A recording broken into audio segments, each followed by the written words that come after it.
तो बहुत ज़्यादा था, कोई भी घर से निकल नहीं रहा था, सिर्फ जाट ही जाट दिखाई दे रहे थे। इतने आंदोलन के बाद और एक अलग तरह का माहौल देखने के बाद हरियाणा की ज़मीनी हकीकत क्या है? मैं हरियाणा जो जल रहा था वो आज ये सवाल पूछ रहा है कि असल में हरियाणा के गुनहगार कौन थे? ज़मीनी हकीकत क्या है? हालात क्या है? ये जानने के लिए हम निकल पड़े हैं दिल्ली से हरियाणा की तरफ। इस वक्त मैं खड़ी हूँ दिल्ली हरियाणा के बॉर्डर पर। देशवाली बेल्ट इसे कहा जाता है। इसके आगे बहादुरगढ़ और रोहतक शुरू हो जाएंगे, जहां पर बहुत ज़्यादा आंदोलन का जो प्रभाव था वो देखने को मिला। लेकिन यहाँ क्या हालात हैं, मेरे साथ कुछ लोग हैं, उनसे भी बात कर ये जानने की कोशिश करेंगे। हालांकि जो जिंदगियां हैं वो दोबारा पटरी पे लौट रही हैं, लोग अपने अपने काम में दोबारा से जुट रहे हैं, लेकिन जो जख्म शायद इस दौर ने हरियाणा को दिए हैं वो आने वाले वक्त में भी भरने बेहद मुश्किल है। यहाँ पर कैसा माहौल था जब इन दिनों?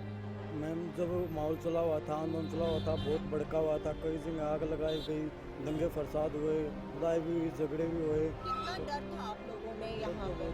डर तो बहुत ज़्यादा था, कोई भी घर से निकल नहीं रहा था, सिर्फ जाट ही जाट दिखाई दे रहे थे, हर तरह जाम लगा हुआ था, ट्रैफिक भी बहुत ज़्यादा था। अच्छा, ये बताइए कि पुलिस और आर्मी की जब तैनाती हुई तो क्या यहाँ पर सिक्योरिटी थी या पुलिस नाम की कोई चीज़ नज़र नहीं आई? कोई चीज़ नज़र नहीं आई। इन्हें सीआरपी के टेम्पो वगैरह, बस वगैरह आई थी, पर कोई रोड पे दिख नहीं रहा था।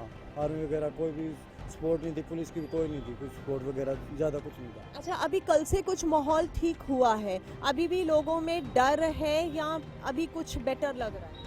डर है, अभी भी बहुत ज़्यादा डर बना हुआ है कि क्या फैसला होगा, क्या नहीं होगा। बोल रहे हैं कि जो मरे हैं 25 लाख रुपए, 10 लाख रुपए, या अपने जो राजनीतिक हैं वो किसी पे दाव दे रहे हैं, ये उसने किया है, उसने करवाया है, कोई कई जगह झगड़ा भी पैदा हुआ है। अच्छा, ये बताइए कि अभी कैसा माहौल है? अभी भी थोड़ा डर है लोगों में, बाहर निकल कर लोग अपने कामों में लगे हुए हैं, या अभी भी एक अलग तरह का डर जो दिल में बैठा है वो है? मैं रोहतक निवासी हूँ। अब भी ये डर बना हुआ है कि रास्ते खुले हैं या नहीं खुले। पीछे बस में जब मैं आ रहा था तो मुझे बताया गया कि अभी एक बस आई है, सैनियों ने दोबारा फिर से जाम लगा दिया। मैं जो है उत्तम नगर से यहाँ तक आते हुए अब रास्ते की खोज में जा रहा हूँ कि रास्ता मुझे मिलेगा कि नहीं। 7 दिन से दिल्ली में फंसा हुआ हूँ। रास्ता मिलेगा या नहीं, और जिंदगी का रास्ता कैसे मिलेगा? जो जख्म हरियाणा के दिल पे लगे हैं वो कैसे भरेंगे? जिंदगियां दोबारा कैसे वापस अपनी पटरी पर लौटेंगी? ये एक बड़ा सवाल है। कितना मुश्किल है अभी आप लोगों के लिए? मैडम जी, घर से तो निकलना भी मुश्किल है, इतना डर सा लगा रहता है, कहीं भी जाने का भी डर लगता रहता है यहाँ पे कि कोई आगे कोई हमला नहीं कर दे, कोई आग नहीं फूंक दे, गाड़ी नहीं फूंक दे। इलेक्शन के नाम पे सारे नाजायज फायदे उठा रहे हैं, क्या करें जी? पानी नहीं मिला, अभी तो पानी नहीं, 4 दिन हो गया, पानी नहीं है हमारे पास पीने के लिए। कितना मुश्किल से पानी 20-20 रुपए का कैन लाते हैं भर खरीद करके पानी कहीं कहीं से। 3 दिन से पानी फोन कर रहा, पानी वाले को कह रहा भाई पानी आज भी नहीं आएगा, कल आएगा पानी। अच्छा, पुलिस ने कुछ नहीं किया? यहाँ पुलिस यहाँ पे कोई मतलब नहीं, पूछने भी नहीं हम लोग से। हम लोगों ने भी दुकान खोला है, हमारी चाय की दुकान, हमने अब खोला है दुकान, इसको सामान कुछ नहीं था। किसी चीज़ का जरूरत पड़े, कोई भी चीज़ कहाँ से लाएं, किधर जाएँ, सब चीज़ बंद, सब जगह अफरा तफरी मच रही थी। अभी भी ड्राम खाली लोग पानी के लिए आते, चाय पीने वाले पानी पिला, भाई पानी है नहीं, कहाँ से लाऊं? सरकार से जो उम्मीदें थी आप लोगों को, सरकार ने मतलब सुरक्षा नहीं दी है? यहाँ पे किसी चीज़ का मतलब कोई पूछने वाला नहीं है यहाँ पे, किसी चीज़ के लिए किसी चीज़ के लिए कोई पूछने वाला नहीं कि भाई क्या हालात है यहाँ पे, क्या कोई देखने आया, कोई पूछने आया, किसी से कोई मतलब नहीं। किसी से कौन लोग किस तरह पड़ा हुआ नहीं पड़ा, कोई भाग रहा है, कोई बंद कर रहा है, कोई दिन में भाग रहा है, कोई बंद कर, दुकान बंद कर करके हम लोग बैठे हैं इंतजार करके, साथ में छुप करके, कोई आके हमला ना कर दे, कोई आके कोई ईंटा पत्थर ना मारे, कुछ ना करे। जो हालात सुनने की रोहतक में दुकान जला दिया, उधर दुकान जला दिया। आज आपने इतने दिनों बाद दुकान खोली है, लेकिन अभी भी डर है? डर है, अभी भी कोई सामान नहीं है, कुछ सामान नहीं मिल रहा है, कोई चीज़ नहीं है, और डर लगा हुआ कोई नहीं अभी होगा। कुछ आदमी आ रहे हैं उधर से कह रहे हैं अभी कहीं रास्ता नहीं खुला है, कई जगह अभी जाम पड़ा हुआ है, क्योंकि दोबारा से होने वाला है, दोबारा होने वाला है, सोच कर डर लगा हुआ है। कुछ अफवाहें भी हैं, कुछ इस तरह का माहौल भी है कि अभी भी डर और एक सन्नाटा सा जरूर दिखाई देता है। शब्द हैं लेकिन शब्दों में भी खामोशी है। जिंदगियां और ये ट्रैफिक जो आप सड़कों पर इस वक्त देख रहे हैं कि दोबारा है, लेकिन इसके बीच की जो खामोशी है वो एक अलग तरह का जो दर्द है वो हरियाणा का बयां कर रही है, और शायद इसे शब्दों में बयां करना बेहद ही मुश्किल है। इस वक्त हम पहुंचे हैं बहादुरगढ़ में। यहाँ पर भी आंदोलन का असर देखने को मिल रहा था, लेकिन बहादुरगढ़ में कोई भी जो है वायलेंट इंसिडेंट रिपोर्ट नहीं हुआ। यहाँ शांतिपूर्ण ढंग से आंदोलन ज़रूर हुआ, जाम भी लगाए गए। ये बहादुरगढ़ का मेन बाज़ार है। आज आप देख रहे हैं कि दुकानें काफ़ी दिनों बाद खुली हुई हैं, क्योंकि पिछले काफ़ी दिनों से यहाँ सन्नाटा पसरा हुआ था। लोग दुकानें बंद करके अपने अपने घरों में ही बंद रहने के लिए मजबूर थे। आज हम ट्रैफिक भी देख रहे हैं, इनसे बात करेंगे। आज कितने दिनों बाद दुकान आपने खोली? 3 दिन के बाद। आपने दुकान खोली? हाँ जी। यहाँ कोई ज्यादा हंगामा हुआ या शांतिपूर्ण ढंग से ही आंदोलन हुआ? हाँ, थोड़ी बहुत छिटपुट घटनाएं थी, हाँ। लेकिन बाकी ऐसा नहीं। 3-4 बंदे आगे के ना, मैं परसों शनिवार को उन्होंने के ना मैं गालियाँ दी कि ना मैं सब शटर बंद हो गए। अच्छा, तब सब दुकानें बंद रही, शटर बंद रही। हाँ, शटर नीचे कर दिए, सब दुकानें बंद हो गई। आज इतने दिनों बाद आप लोग दुकानों पे वापस आए हो, जिंदगी पटरी पे आ रही है या अभी भी वो डर का माहौल थोड़ा सा? डर का माहौल है जी कि ना, अभी कोई वो नहीं कह सकते, रिस्पॉन्स नहीं कर सकते, ना ग्राहक है ना कोई और। भैया है कोई खोलनी पड़ी, सफाई वगैरह करनी थी। बहुत नुकसान हुआ काम का? हाँ, काम का बहुत। काम तो टूट ही गया सर। हाँ, काम तो बहुत टूटा है। इस हिसाब से लोगों में भय भी बना है जी पहले से। हाँ, एक भय वाली भावना भी पनपी है जो कि पहले नहीं थी। पहले नहीं थी। हाँ, भाईचारा था, प्यार था। भाईचारा तो खैर आ रहेगा, फिर भी होना भी चाहिए वो तो, हाँ, लेकिन समय की बात है, क्या किया जाए। हाँ। सरकार की तरफ से सख्त कदम नहीं उठाए गए, पुलिस प्रशासन की तरफ से सख्त कदम? राज हो जाता है, इस तरह राज हो जाएगा। सभी आदमी, सभी बच्चे, बूढ़े सभी डरे हुए हैं, पता नहीं क्या होगा कि ना। सरकार और प्रशासन की तरफ से सख्ती नहीं, कोई सकती नहीं। तो बिल्कुल आप देख रहे हैं कि लोगों में एक अलग तरह की खामोशी उनके चेहरे पर दिखाई देती है, डर भी दिखाई देता है। हालांकि लोग आज अपनी दुकानों पे वापस लौटे हैं, कामकाज खुल रहा है, चल रहा है, लेकिन फिर भी काम का बहुत ज़्यादा नुकसान हुआ है। पुलिस और प्रशासन को लेकर लोगों में नाराज़गी भी है, क्योंकि लोगों का ये मानना है कि जितनी सख्ती दिखाई जानी चाहिए थी प्रशासन, पुलिस या सरकार की तरफ से, उतनी नहीं दिखाई दी, इसीलिए इतना ज़्यादा नुकसान हुआ। कुछ और लोगों से बात करेंगे, कुछ नौजवानों से बात करने की कोशिश करेंगे। कैसा माहौल था और आज कैसा माहौल? उन दिनों में बहुत सारे लोग आए थे, गाड़ी ट्रोला भर के आया था और डंडे से बरसात की थी। सारे स्टॉल्स पर जितने भी स्टॉल हैं उन पे किया था और दुकानों के कांच तोड़ दिए गए हैं। वहाँ पे बहुत डर का माहौल था। आज फिर भी ठीक है। काम का कितना नुकसान हो गया? काम का टोटली लॉस है। सारे घर पे बैठे थे, दहशत का माहौल फैला हुआ था। आज भी लोग वापस आए हैं मार्केट में, लेकिन बातें तो वही सब हो रही हैं कि क्या हुआ है। हाँ जी, सबके पहली बोल यही है कि भाई उस दिन बहुत नुकसान हो चुका है, काफ़ी ये रहा है। चलिए कुछ महिलाओं से बात करते हैं। एक्सक्यूज मी, एक मिनट, आपसे जानना चाहूँगी, आज काफ़ी दिनों बाद आप लोग सड़कों पर निकले होंगे, कैसा सिक्योर महसूस कर रहे हैं या नहीं? अभी तो इतना सिक्योर नहीं है, क्योंकि अभी भी कुछ जगह पे जो जाम था वो खुला है, लेकिन अभी प्रॉपर नहीं है। लेकिन काफ़ी दिन के बाद थोड़ा सुकून तो मिल रहा है। हाँ, हाँ, बट ये है कि अभी भी जिस तरह से बहुत परेशानी हुई है जाम के कारण, लेकिन ये है कि डेली रूटीन वर्क तो बहुत ज़रूरी होता है।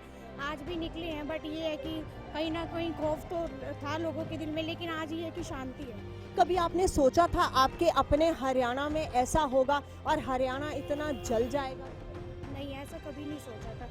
ये तो एटलीस्ट लाइफ में फर्स्ट टाइम हमने देखा, ऐसा एक्सपीरियंस गेन हुआ। कभी सोचा ही नहीं था कि ऐसा कुछ देखने को मिलेगा हमें। पुलिस की सिक्योरिटी थी या सरकार का, प्रशासन का?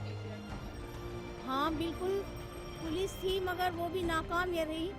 बहुत जगह जो शॉप जला दी गई है, ये जला, इससे देख के तो दिल दहशत हो गया कि आगे हम सिक्योर रहेंगे कि नहीं रह पाएंगे। सवाल दिलों में कई हैं और वो सवाल जायज़ भी, क्योंकि जिस तरह से हरियाणा जला, हरियाणा का हर निवासी, हर बाशिंदा, हर इंसान ये पूछता है कि आखिर मेरी गलती क्या थी, मेरा कसूर क्या था। और शायद हरियाणा भी ये सवाल आज भी कर रहा है और आने वाले वक्त में भी ये सवाल करता है।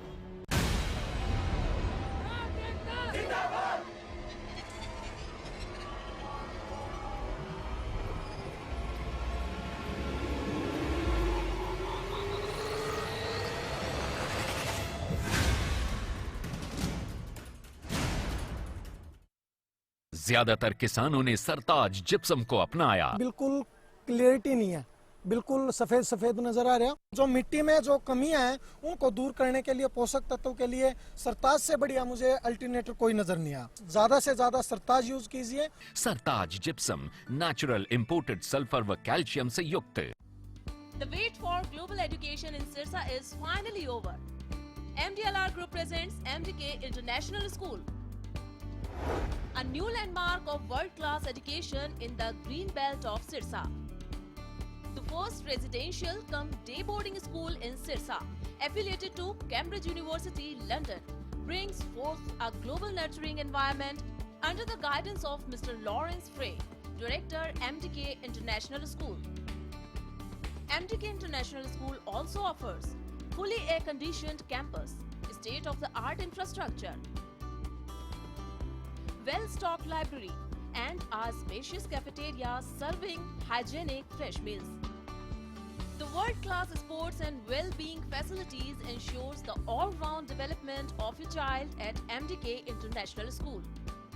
Visit our campus near Tarkeshwaram Dham at Rania Road, Sirsa. For details, call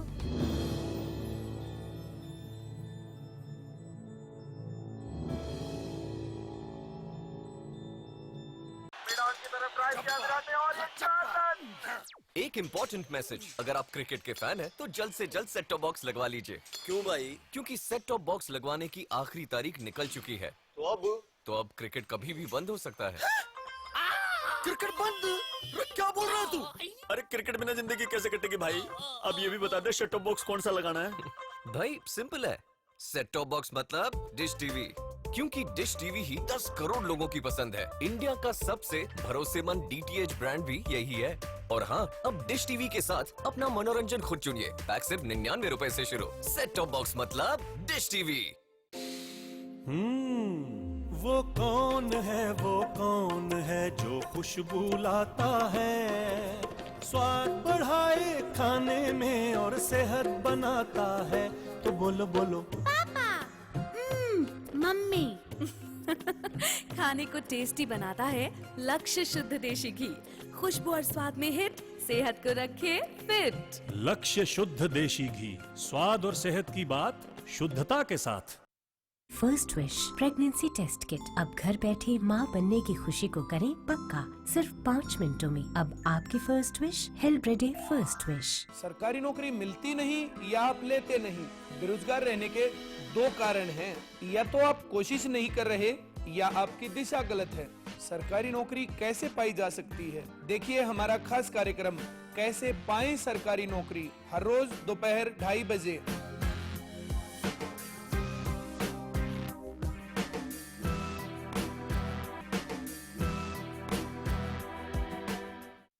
ज्यादातर किसानों ने सरताज जिप्सम को अपनाया। मैं इस खेत ਦੇ ਵਿੱਚ 2 ਸਾਲ ਪਹਿਲਾਂ ਨਵੀਂ ਮਿੱਟੀ ਪਾਈ ਸੀ ਜੀ, ਇਸ ਕਰਕੇ ਇੱਥੇ ਬਿਲਕੁਲ ਫਸਲ ਨਹੀਂ ਹੋ ਰਹੀ ਸੀ। ਮੈਂ ਸਰਤਾਜ ਜਿਪਸਮ ਵਰਤੀ, ਸਰਤਾਜ ਜਿਪਸਮ ਵਰਤਣ ਕਰਕੇ ਇੱਥੇ ਬਹੁਤ ਵਧੀਆ ਫਸਲ ਹੋਈ ਹੈ ਜੀ। ਇਹਦਾ ਤੁਹਾਡੇ ਸਾਹਮਣੇ ਇਹ ਦੇਖੋ ਫਲੀਆਂ ਕਿੰਨੇ ਵਧੀਆ ਨੇ। सरताज जिप्सम, नेचुरल इंपोर्टेड सल्फर व कैल्शियम से युक्त। वो कौन है जो खुशबू लाता है, स्वाद बढ़ाए खाने में और सेहत बनाता है। तो बोलो बोलो पापा। मम्मी। खाने को टेस्टी बनाता है लक्ष्य शुद्ध देशी घी, खुशबू और स्वाद में हिट, सेहत को रखे फिट। लक्ष्य शुद्ध देशी घी, स्वाद और सेहत की बात शुद्धता के साथ। First Wish pregnancy test kit. अब घर बैठे माँ बनने की खुशी को करें पक्का, सिर्फ 5 मिनटों में। अब आपकी first wish help ready first wish. Sirsa में अब खत्म हुआ अंतर्राष्ट्रीय स्तर की शिक्षा का इंतजार। MDLR ग्रुप लेकर आए हैं MDK इंटरनेशनल स्कूल। हरियाणा के हरित क्षेत्र सिरसा में विश्व स्तरीय शिक्षा की खास पहचान। MDK international school Cambridge university London से जुड़े सिरसा के इस पहले रेसिडेंशियल कम डे बोर्डिंग स्कूल के डायरेक्टर हैं कैम्ब्रिज एग्जाम्स के आकलनकर्ता मिस्टर लॉरेंस फ्रे। विश्व स्तरीय शिक्षा के साथ MDK स्कूल में है एयर कंडीशन कैंपस और दूसरी आधुनिक जरूरी सुविधाएं, पुस्तकों से परिपूर्ण लाइब्रेरी और एक स्पेशियस कैफेटेरिया जिसमें बच्चों के लिए मिलेगा हेल्दी खाना। एमडीके इंटरनेशनल स्कूल की विश्व स्तरीय खेल एवं अन्य सुविधाएं आपके बच्चों का स्वास्थ्य एवं चहुमुखी विकास सुनिश्चित करती हैं। तारकेश्वरम धाम के नजदीक रानिया रोड, सिरसा में। अधिक जानकारी के लिए संपर्क करें।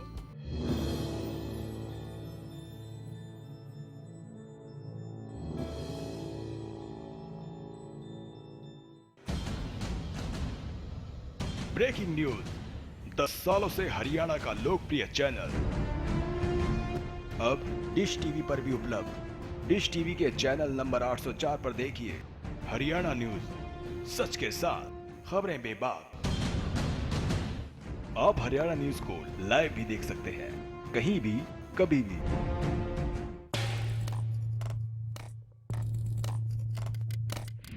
दस साल बहुत कुछ बनते देखा, बहुत कुछ बिगड़ते देखा। राजनीति के बदलते मायने देखे, सियासी धुरंधरों को धूल होते भी देखा। शतरंज की तरह बिसात बिछती देखी, बिगड़ती देखी।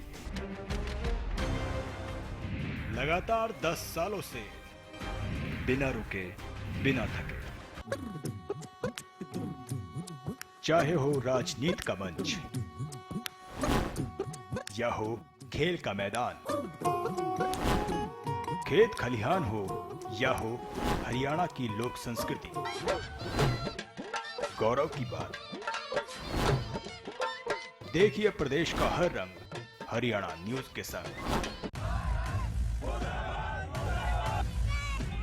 ये जो हो रहा है क्या सही हो रहा है? क्या आप उठाना चाहते हैं इस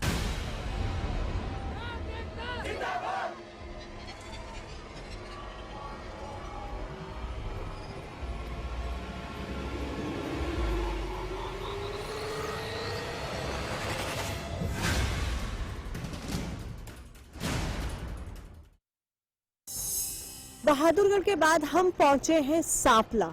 सांपला वो जगह जहां से इस पूरे जाट आंदोलन की शुरुआत हुई थी और जहां पर मैं इस वक्त खड़ी हूँ, इस चौराहे पर पूरा जाम लगा हुआ था। आज रास्ते तो रोहतक जाने के खुल गए हैं, लेकिन यहाँ पर एक सन्नाटा ज़रूर आप देख सकते हैं, खामोशी ज़रूर देख सकते हैं। और ये सन्नाटा अपने आप में बहुत कुछ बयां करता है, क्योंकि इस जगह ने और इसके आगे जब हम बढ़ेंगे रोहतक की तरफ, जिसे हरियाणा का दिल भी कहा जाता है, आज उस दिल में इतने छेद, इतने टुकड़े उसके हो चुके हैं कि हरियाणा के दिल का हर टुकड़ा पूछता है कि मेरा कसूर क्या था, मुझे क्यों जला दिया गया।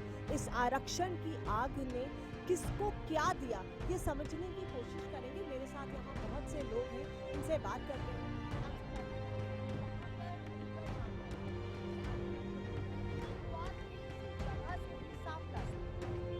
क्या माहौल था तब जिस मुद्दे को लेकर यहाँ जाम लगाया गया था, जिस मुद्दे को लेकर आंदोलन की तरह से शुरुआत हुई और उसके बाद आंदोलन?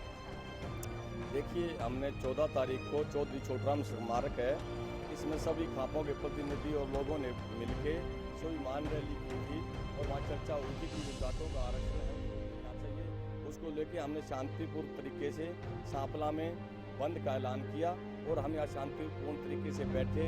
जो हमारी सरकार से डिमांड थी कि हमारे को हरियाणा में BC और सेंटर में 27% जो OBC उसमें शामिल किया जाए, और हमारी ये डिमांड काफ़ी पहले से थी, जब से बल्कि लगभग 1 साल पहले से, जब कोर्ट ने हमारे को स्टे किया था। वैसे वैसे जैसे जैसे आंदोलन बढ़ा और वो उग्र होता चला गया, इसके बारे में देखिए, असामाजिक जो तत्व हैं उन्होंने ये किया। जाट आंदोलनकारियों का इससे कोई लेना देना नहीं है। मैं आपके मीडिया के माध्यम से कहना चाहता हूँ कि ये कहाँ से शुरुआत हुई, किसने की, इसकी निष्पक्ष CBI जांच करवाई जानी चाहिए और जो दोषी हैं वो किसी भी कौम के, उनके खिलाफ कार्रवाई हो।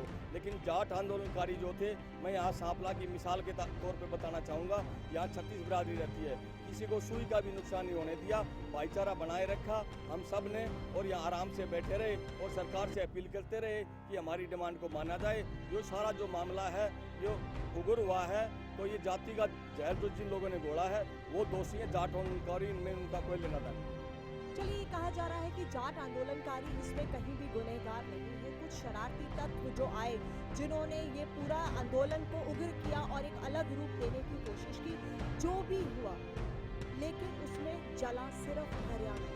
चलिए, अभी मैं आपसे ये जानना चाहती हूँ कि धरना तो खत्म हो गया है, अब लोगों में यहाँ पर कैसा माहौल है?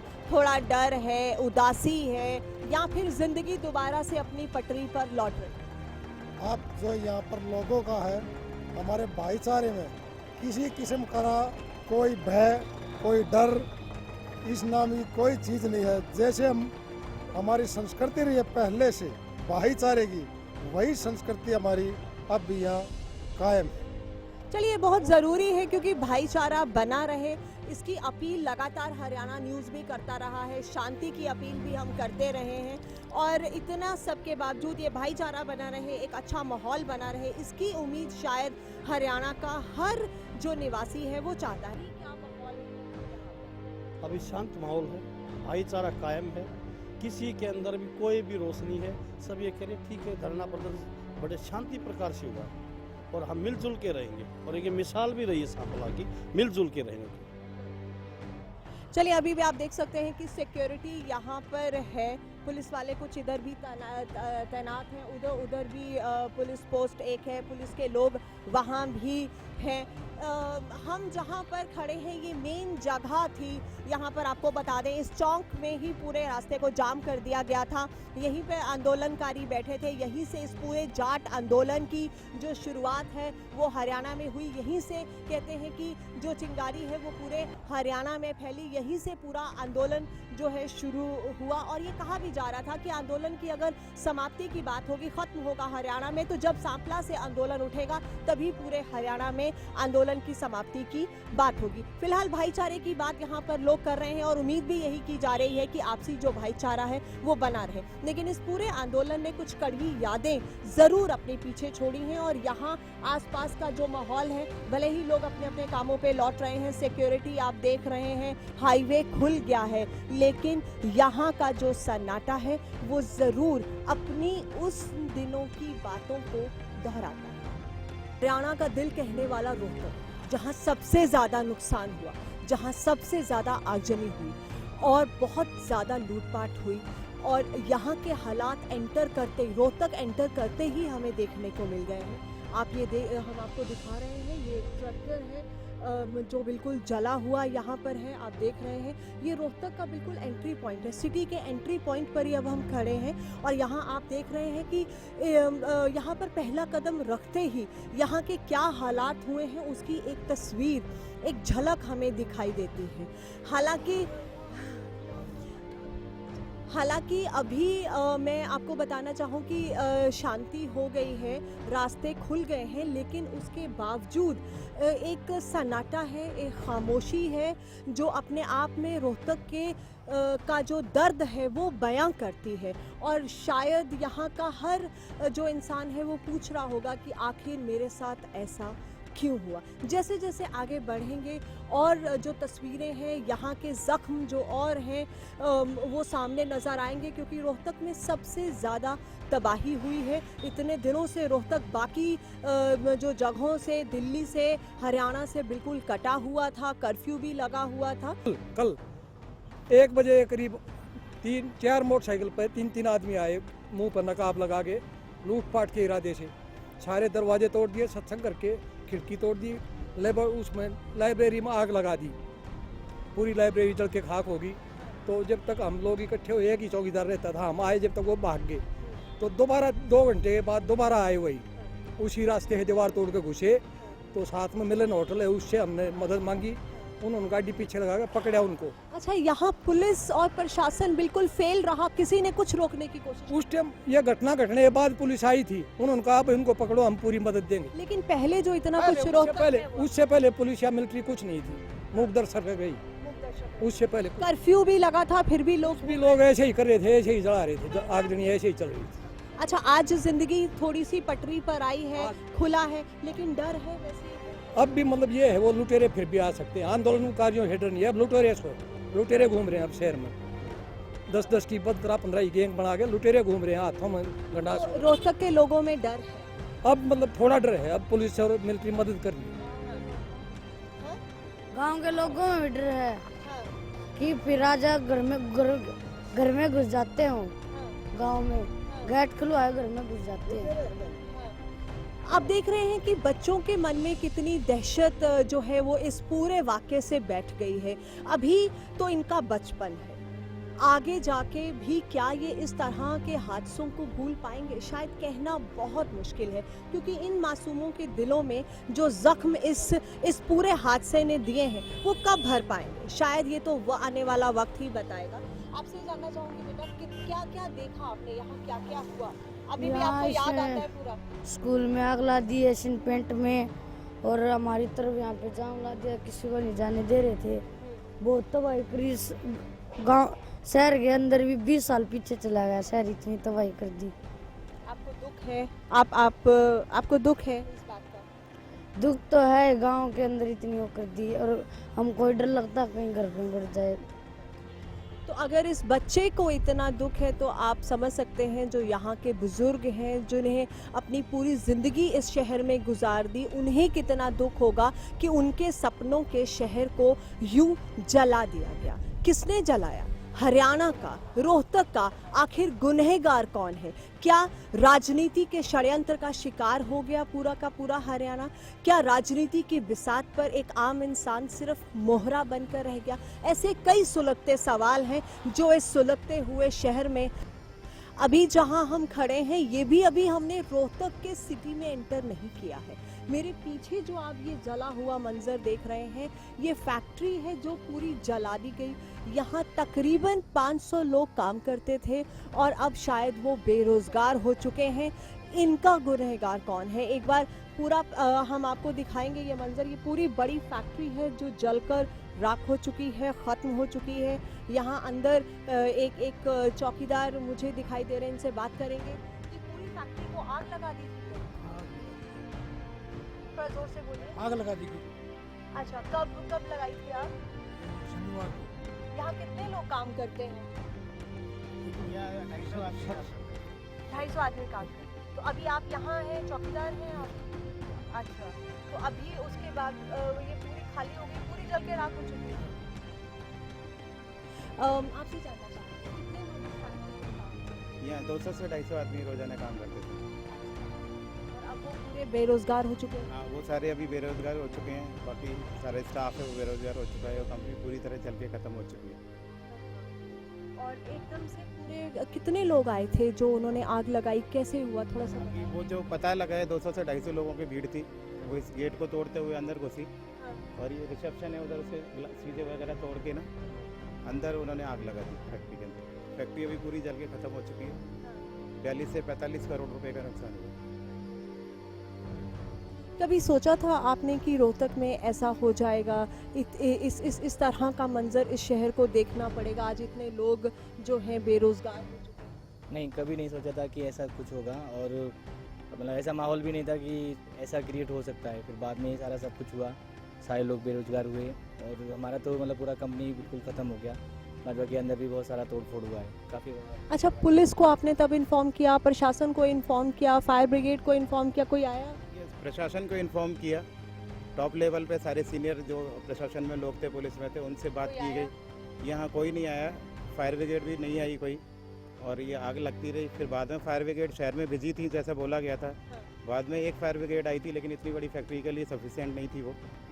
तो जो कुछ हुआ एक्चुअली रोहतक में, उसमें कहीं ना कहीं पुलिस की या प्रशासन की नाकामी रही? अगर सख्ती होती तो जल्दी निपटा जा सकता। शायद वो कुछ ऐसे डेफिनेटली नहीं बोला जा सकता कि क्या था, लेकिन ये है कि लॉस हुआ। कोई प्रशासन मतलब ऐसा उसी टाइम पे अगर सपोर्ट मिल जाता शायद तो लॉस कम होता, पूरी फैक्ट्री ना जलती। पूरे शहर में भी बहुत ज़्यादा नुकसान। आपको लगता है कि कहीं कमी रही है, सख्ती नहीं हो पाई, कर्फ्यू लगा था उसके बावजूद लोग सड़कों पर? मैम, गवर्नमेंट का बहुत बड़ा फेलियर मानूंगा मैं इसमें। ये अगर उनका सपोर्ट होता उस टाइम पे, अगर फायर ब्रिगेड वाले आ जाते तो हमारी फैक्ट्री बच जाती।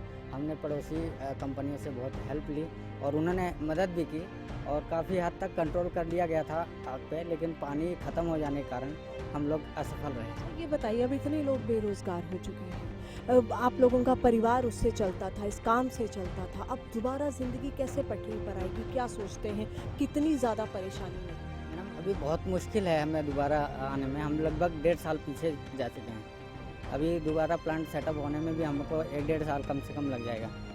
तो जिसकी वजह से कम 250 से 300 लोग बेरोजगार हैं और हम लोग उनका गुजारा कैसे? बहुत परेशान है?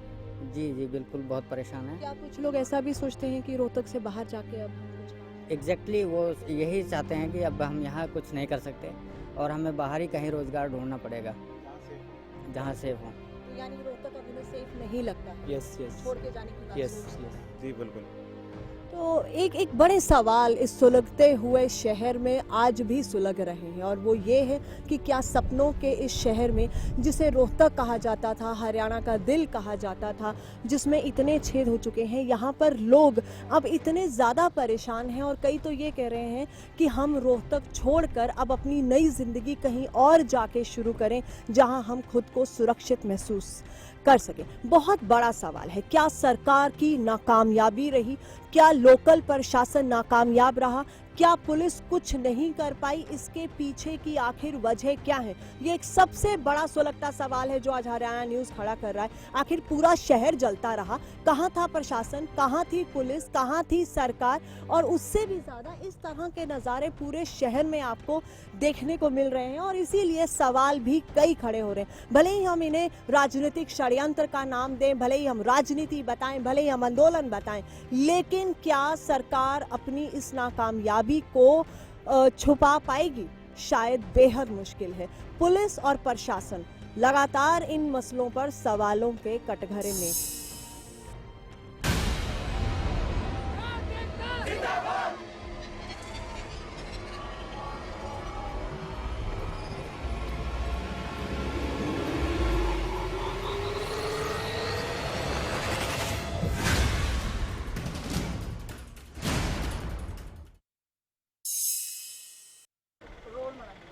अभी हम रोहतक सिटी में एंटर कर चुके हैं। आप देख सकते हैं आईजी रोहतक की का ये कार्यालय है और ये जला हुआ आप देख रहे हैं। यहाँ पर अटैक हुआ था, मॉब ने इसको भी जलाने की कोशिश की। तो आप देख सकते हैं कि अगर पुलिस इस शहर में सेफ नहीं थी, अगर सुरक्षित नहीं थी, तो वो आम जनता को क्या सुरक्षा दे सकती थी? बहुत बड़े सवाल हैं। अभी भी आप देख रहे हैं ये जला हुआ मंजर जो है यहाँ का, ये बहुत कुछ बयां कर रहा है। इसके दूसरी तरफ भी वो जो बिल्डिंग है आप देख रहे हैं, वो टावर, वहाँ के भी शीशे टूटे हुए हैं।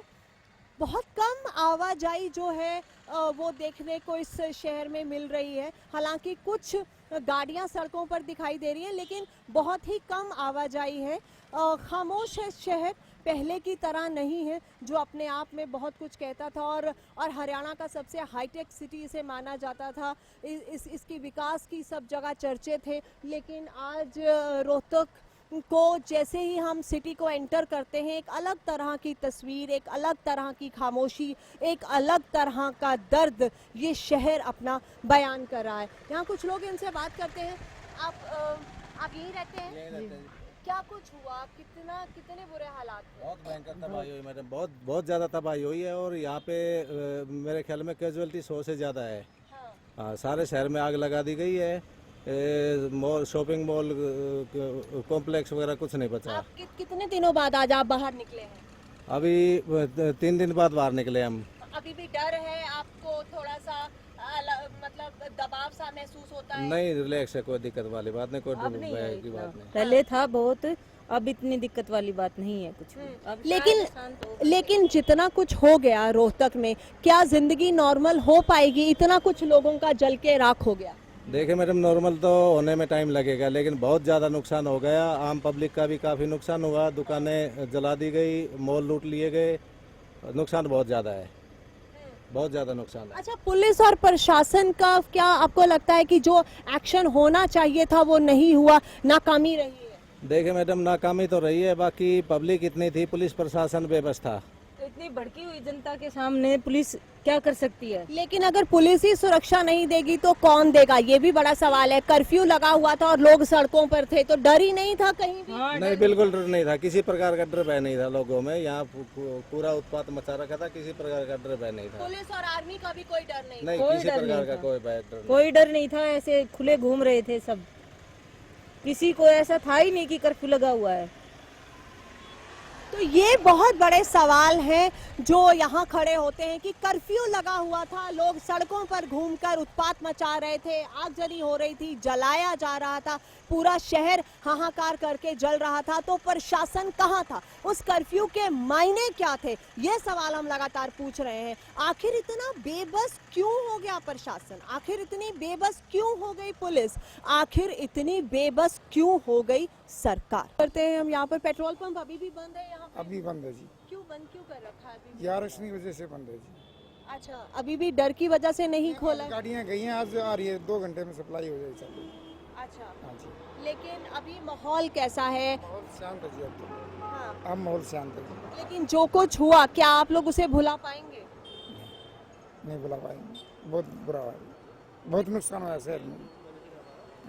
कितना पीछे चला गया शहर इस पूरे का? ये तकरीबन 10 साल पीछे चला गया। हमारे सीएम साहब जो पुराने भूपेंद्र सिंह हुड्डा, उनकी वजह से हमें हमारे शहर को बड़ा चमका था उन्होंने। ये 10 साल पीछे चला गया, अब शायद ये उभर पाएंगे हम।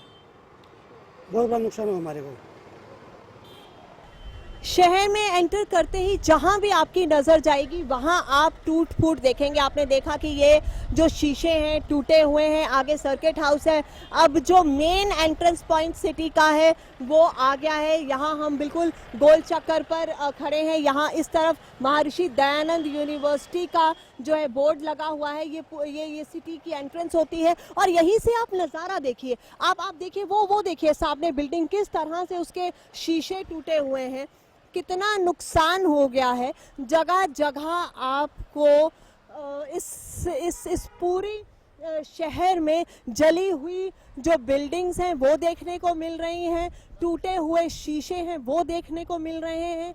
कुछ लोग सड़कों पर नज़र आ रहे हैं, लेकिन अमूमन खाली हैं सड़कें। लोग अभी भी बहुत ज़्यादा डर की वजह से, खौफ की वजह से बाहर नहीं निकल रहे हैं। हालांकि ज़िंदगी थोड़ी सी नॉर्मल हो रही है, लोग दोबारा से अपनी ज़िंदगी को पटरी पर लाने में जुड़े हुए हैं, लेकिन फिर भी आप ये जहाँ तक आपकी नज़र जाएगी आपको ऐसा लगता है कि हर जगह कोई ऐसा कोना नहीं है शहर का जहाँ उत्पात ना हुई हो, जहाँ आगजनी ना हुई हो। ये मेरे पीछे जो आप बिल्डिंग देख रहे हैं आपको नज़र आ रहा है किस तरह से शीशे जो हैं टूटे हुए हैं। चलिए मेरे साथ यहाँ के कुछ नौजवान भी हैं, यूथ भी हैं, उनसे जानने की कोशिश करते हैं कि जो कुछ हुआ रोहतक में, जिस तरह से हम हर तरफ तोड़ फोड़ आगजनी देख रहे हैं, यहाँ का यूथ इसके बारे में क्या सोचता है? इसके बारे में हम सब दुखी हैं जी और हिंसा का समर्थन नहीं करते। यहाँ जो कुछ भी हुआ है उसके लिए सारा रोहतक और आसपास के गांव सभी दुखी हैं जी, कोई भी खुश नहीं है और जिन्होंने भी ये किया है गलत है। इसी प्रकार से आज कोई भी शहर में ऐसी कोई भी चीज़ नहीं छोड़ रखी जिससे कि भाई सभी के परिवार बच्चे पूरी तरह अराजकता का और भय का माहौल है। हर एक परिवार में ठीक नहीं है यहाँ पर। जो कुछ भी हुआ रोहतक में, इसको लेकर आप क्या सोचते हैं? इतना उत्पाद, इतना दंगा, जो इतनी तोड़फोड़ हुई, कितने दुखी है यूथ यहाँ का? मैडम हमारे यहाँ तो बहुत ज़्यादा दुखी है। हमारी तरफ जैसे ये गोहाना अड्डे की तरफ यहाँ पे तो ठेक के दिन दहाड़े लूट दिए गए सभी तरीके से। और ये किला रोड पे एक बंदे की दुकान जला दी, वो तो गोली खा के ही मर गया। और एक को जैसे जिसकी जैसे दुकान हो उसकी खाली करके दुकान, तो उसकी तरफ से दुकान खाली होते ही उसको गोली मार दी। और अब वो इतना परेशान है बंदा, उनके घर के पहले तो उनकी दुकान लूट गई, लाखों करोड़ का माल खराब हो गया और ऊपर से फिर उनके लड़के ने गोली खा ली। अच्छा, पुलिस ने कुछ नहीं किया? कर्फ्यू लगा हुआ था, उसके बावजूद इतना खुले तौर पर सब कुछ हो रहा था यहाँ? पब्लिक इतनी ज़्यादा थी कि यहाँ पर पुलिस अकेली क्या करती? पुलिस तो एक भी दही पे पूरे रोड पे अभी भी पूरी नहीं दिख रही, कहीं पे भी नहीं दिख रही पुलिस। तो जहाँ दिख रहे फौजी दिख रहे, पर वो भी कुछ नहीं कर सकते। जहाँ पे उनको जैसे मिल नहीं सकता, ऑर्डर नहीं है, तो वो भी कुछ नहीं कर सकते। पुलिस तो दिख ही नहीं रही रोड पे, प्रशासन भी नाकामयाब, कुछ भी नहीं हो रहा। रोहतक में पुलिस वाले ने तो सारी पुलिस को ही अपनी जान बचानी यहाँ पर बहुत मुश्किल हो रही थी, क्योंकि हर तरफ भय का माहौल था, पूरी तरह अराजकता थी और कुछ भी सुरक्षित नहीं था।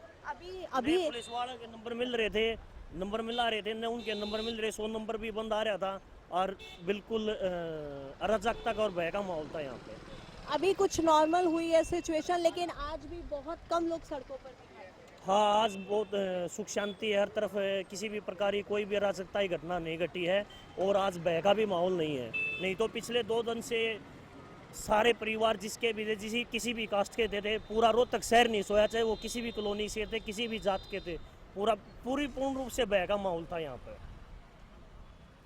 चलिए, सवाल वही लगातार बरकरार है कि आखिर इतनी तबाही होती रही और पुलिस भी नाकामयाब क्यों हो गई, क्यों पुलिस ने एक्शन टाइम पे नहीं लिया। जिस तरह से लोगों का कहना है, जो सवाल खड़े हो रहे हैं वो यही है कि पुलिस बेबस हो चुकी थी और पुलिस के फ़ोन नंबर्स वो लगातार ट्राई कर रहे थे, कोई फ़ोन नहीं मिल रहा था, ऐसे में कहीं से भी कोई मदद नहीं मिली।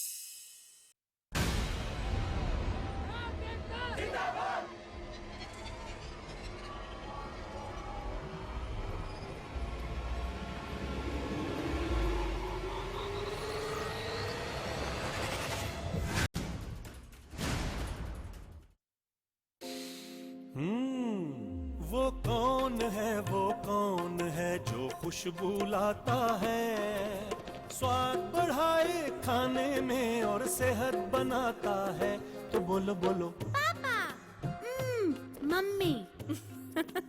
खाने को टेस्टी बनाता है लक्ष्य शुद्ध देशी घी, खुशबू और स्वाद में हिट, सेहत को रखे फिट। लक्ष्य शुद्ध देशी घी, स्वाद और सेहत की बात शुद्धता के साथ। ज्यादातर किसानों ने सरताज जिप्सम को अपनाया। बिल्कुल क्लियरिटी नहीं है, बिल्कुल सफेद सफेद नजर आ रहा। जो मिट्टी में जो कमियां हैं उनको दूर करने के लिए, पोषक तत्वों के लिए सरताज से बढ़िया मुझे अल्टरनेटिव कोई नजर नहीं आया। ज्यादा से ज्यादा सरताज यूज कीजिए।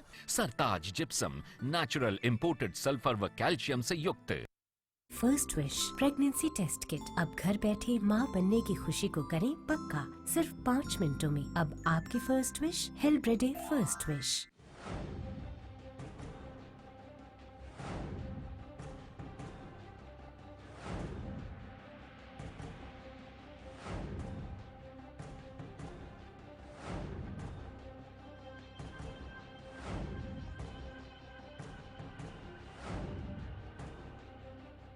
सरकारी नौकरी मिलती नहीं या आप लेते नहीं, बेरोजगार रहने के 2 कारण हैं।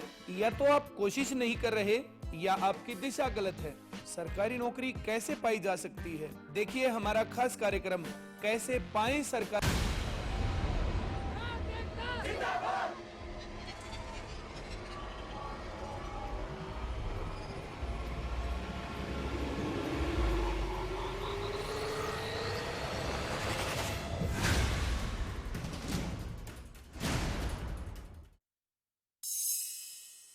खड़े हैं, यहीं से पहले धरना जो है रोहतक में शुरू हुआ था। अभी भी कुछ लोग उधर जाट एकता जिंदाबाद का पोस्टर जहां लगाया, आप देख रहे हैं कि वो टेंट लगे हुए, अभी भी कुछ लोग वहां बैठे हुए हैं और आप देख सकते हैं कि यहाँ पर भी अभी बहुत ज़्यादा लोग नहीं हैं यहाँ से। और ये जो मॉल आप मेरे पीछे इस तरफ देख रहे हैं, यहाँ पर ही आर्मी और पुलिस को पहले बंधक बनाया गया था। इस तरह की खबरें हैं, उन्हें अंदर जाने नहीं नज़र इस शहर में जाती है। आप देख रहे हैं मेरे पीछे ये पूरा ये एक मॉल था, सिनेमास थे यहाँ पे, गोल्ड जिम था, मैकडॉनल्ड के आपको वो नज़र आ रहे हैं, पूरा का पूरा जलकर राख हो चुका है और अभी कुछ भी नहीं है। उस तरफ आप देखेंगे आर्म्स एंड एम्युनिशन का जो एक शॉप थी, डीलर थे, वो गन हाउस था जिसे लूटा गया और उसके बाद काफ़ी माहौल जो है यहाँ का बिगड़ा था इसी गन हाउस को लूटने के बाद। और उसके साथ ये पूरा जो शॉपिंग कॉम्प्लेक्स था ये अब ख़त्म हो चुका है, अंदर कुछ भी नहीं बचा। आप देख रहे हैं कि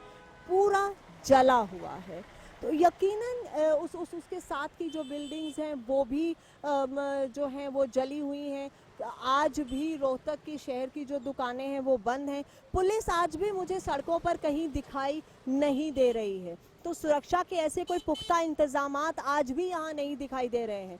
पुलिस सड़कों से बिल्कुल मिसिंग है ही नहीं, ना मात्र है। कहीं भी कोई पुलिस वाला अभी तक जब से हमने शहर में एंटर किया है मुझे देखने को नहीं मिला, सिवाय एक दो जगह पर कि 2-4 पुलिस वाले या पैरामिलिट्री फोर्स की एक गाड़ी हमें देखने को मिली। तो पूरे शहर का एक ही तरह का हालात जो है वो देखने को मिल रहे हैं। दुख भी है और शायद कई बार शब्द भी नहीं होते कि जो मंजर हम यहाँ रोहतक में देख रहे हैं उसे बयां करने के लिए। मेरे पीछे ये जो दुकान आप देख रहे हैं ये बिल्कुल जलकर राख हो चुकी है, इसमें कुछ भी नहीं बचा है। आप देख सकते हैं कि जगह जगह किस तरह से सड़कों पर भी कांच बिखरा हुआ है। ये आप देखिए, पूरा हम आपको दिखा रहे हैं कि एक एक चीज़ जो इस दुकान की है वो जलकर बिल्कुल राख हो चुकी है, ख़त्म हो चुका है, सब कुछ ख़त्म हो चुका है। एक इंसान के सपने ख़त्म हो चुके हैं, उसके परिवार से जुड़ी इस काम से उम्मीदें ख़त्म हो चुकी हैं और शायद इस दुकान का, इस जगह का हर मंजर ये पूछ रहा है कि मेरा कसूर क्या था, मेरा गुनहगार कौन है। इस जगह के जो ओनर हैं वो हमारे साथ हैं, उनसे बात करते हैं। ये आपकी जगह है? हाँ जी, अपनी। जैसे भीड़ आई जी, मिलिट्री की 4 गाड़ी खड़ी हुई थी, उन्होंने, हमने कहा भाई हमारी दुकान ताला तोड़ने लग रहे हैं और ये नोला हमारे को कोई ऑर्डर नहीं दे रहा, हम कुछ नहीं कर सकते, जो मिलिट्री वालों ने कहा। उसके बाद ताला तोड़ा है, लूट के सामान लोड किया है, जब खाली कर दिया है उसके बाद पेट्रोल ले रहे थे, डाल के आग लगा दी उन्होंने। जो आपकी आंखों के सामने ये सब कुछ हुआ? सब कुछ हुआ। कहा भाई मत जलाओ, वो मिलिट्री से रिक्वेस्ट किया, उन्होंने भी ये कहा भाई हमारे पास कोई ऑर्डर नहीं है, हम कुछ नहीं कर सकते जी। कितने लोग थे जिन्होंने ये सब कुछ? 2,500 आदमी था ये आसपास का, जो उस हाथ में रोड ले रखी थी, कोई फरसा लिया हुआ है, कोई लकड़ी के डंडे ले रहा, सब हथियारों से लैस थे। जो आपको कुछ नहीं कहा उन्होंने, लेकिन ये दूर खड़े देखते रहे। कितना मुश्किल है आपके लिए? मैं जानती हूँ ये पूछना भी शायद मेरे लिए थोड़ा अटपटा सा है कि मैं आपको पूछूं कि कितना मुश्किल। मैं 25 साल मेहनत कर करके ये बनाई थी अपनी। जो यदि सरकार की मंशा ठीक होती तो पहले डिक्लेयर कर देते। उन्होंने ये पहले ही पता था देश में बहुत बड़ा भूचाल आएगा, कुछ भी विनाश हो सकता था, लेकिन इनकी मंशा साफ नहीं थी। सरकार अगर क्लियर है कि हमारे 125 करोड़ के देश के अंदर 5,000-10,000 आदमी इकट्ठे हो, लूट मचाओ, तोड़ो फोड़ो, आग लगाओ, 3 दिन तक सरकारें कुछ नहीं करेंगी। 3 दिन के बाद अपने घरों में बैठ जाओ, सरकार मुआवजा दे के 50 पैसे बिजली का रेट बढ़ा देगी, पानी का रेट बढ़ा देगी, हो गई शांति, चल गई दुकानें, हो गया अमन। गवर्नमेंट ने कोई नोट थोड़ा छापना ही है तो भैया बढ़ाएगी टैक्स। आप देखिए अगली बार पे आपका रेलवे का किराया बढ़ेगा, रेलवे का नुकसान। सभी की सभी राजनीतिक पार्टियों पर लोगों का विश्वास जो है वो उठ रहा है। सभी राजनीतिक आप तो उठना तो बहुत छोटी सी वर्ड है, इसके लिए कोई वर्ड नहीं है। अगर आज की डेट में कोई नेता आ जाए और कह दे तो मुझे लगता नहीं है कि छोड़ेगा उसको। आगे के लिए भरोसा उठ गया है, हमारी सुरक्षा का भरोसा नहीं रही, आगे हमारी सुरक्षा होगी। हम आज बनाते कल जला जाए तो हमें कोई वो नहीं है, भरोसा उठ गया है जी, गवर्नमेंट से भरोसा उठ गया है। इस सरकार का इस राजनीति पे बिल्कुल भरोसा नहीं है, 1 मिनट के लिए भरोसा नहीं है कि हम आज मान लिया किसी कारण से कैसे भी किसी से लेके उधार लेके बनाए और फिर दोबारा न टूटे। कोई तो रोहतक का एमपी पहले दिन से नहीं दिखा हमारे को, मनीष ग्रोवर तो पहले दिल्ली भाग गया, पता नहीं हमको दिखा ही नहीं, अभी तक नहीं आया जी। तो ना एमपी ना विधायक, तो इसका मतलब सत्ता पक्ष हो या विपक्ष हो, किसी भी नेता ने किसी की नहीं सुनी। सबने अपनी राजनीतिक बिसात पर आप लोगों को मोहरा बना। पुलिस भी सिक्योरिटी कर रही थी मैडम, अपनी सिक्योरिटी खुद कर रही थी। चलिए 1 मिनट में, ये महिला है मेरे साथ, उनसे बात करेंगे। मैडम ये शीला बाईपास चौक है और छोटी सी अगर कोई हेलमेट लगा के नहीं जा रहा है तो पुलिस आ जाती है चालान करने के लिए। शीला बाईपास की कॉर्नर की ये दुकान है, अगर इस दुकान पे ये दुकान जब जल रही थी, जब पुलिस कहाँ थी, मुझे तो ये समझ में नहीं आता क्या कर रहा है प्रशासन। खुद अपनी जान बचा रहे थे, जान बचाना छोड़िए, वो जब हंसी मजाक, मैं बता चुका हूँ आपको कि 100 नंबर का खोल के वो हंसी मजाक कर रहे हैं और साथ में ये बोल रहे हैं कि हम अपने भाइयों को लेकर थोड़ी जाएंगे। फोन तो उठा भी लिया, हमने फोन किया, हमारा फोन उठाया नहीं, उसका क्या जवाब दें? ये बातें सुन रही हैं भाई कि हमारे भाइयों को मारने थोड़ी जाएंगे हम। और दिल्ली से बहादुरगढ़ और रोहतक होते हुए हमने आपको यहाँ के पूरे हालात दिखाए और रोहतक शहर की वो तस्वीर, उन अनदेखी जगहों के बारे में भी आपको दिखाया कि क्या मंजर, क्या हालात इन कुछ दिनों में यहाँ पर हुए हैं, किस तरह से लोग बर्बाद हो गए, उनके सपनों के घर, उनका काम सब चकनाचूर हो गया और अब गुस्सा है, रोष है, वापस जाने को तैयार हैं हम वापस दिल्ली। लेकिन जो सवाल लेकर आए थे उन सवालों के जवाब अभी भी नहीं मिले हैं। वो सुलगते हुए सवाल अभी भी कायम है। राजनीतिक षड्यंत्र की बात करें या फिर आरक्षण की बात करें, लेकिन हरियाणा ने जो कुछ खो दिया है वो उसकी भरपाई क्या आने वाले सालों में हो पाएगी, ये एक बहुत बड़ा सवाल है। और ये सवाल बच्चे से लेकर बूढ़े तक हर एक के दिलो दिमाग पर छाया हुआ है कि आखिर हरियाणा की बर्बादी का असली गुनहगार कौन और हरियाणा को रोता बिलखता छोड़ने के लिए मजबूर करने वाला कौन, और इस हरियाणा की जो तस्वीर है वो आने वाले वक्त में कैसे बदलेगी। नवजोत सिद्धू, रोहतक, हरियाणा न्यूज़।